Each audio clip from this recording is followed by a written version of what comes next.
Good afternoon students. आजचा word आहे between. Between कधी यूज करतात ना, ज्यावेळेस दोन व्यक्तींच्या मध्ये तिसरी व्यक्ती असेल त्यावेळेस तुम्ही बिटवीनचा यूज करू शकतात.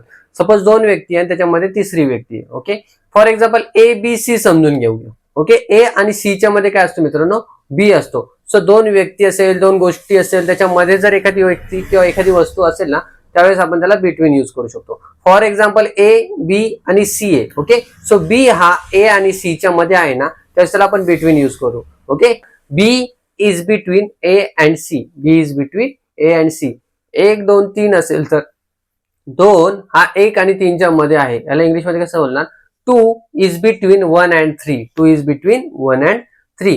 आमचं घर हे सिटी सेंटर मॉल आणि राम मंदिरच्या मध्ये आहे. Our house is between city centre mall and Ram temple. Okay, Ram's temple. Okay, हे काय ना दोघांच्या मध्ये असेल ना वस्तू, त्यावेळेस तुम्ही यूज करू शकतात.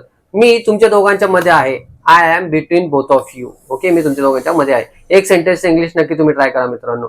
माझा नंबर तिच्या आणि राहुलच्या मध्ये आहे. हे इंग्लिश मध्ये कसं बोलणार? नक्की ट्राय करा. हाव गुड.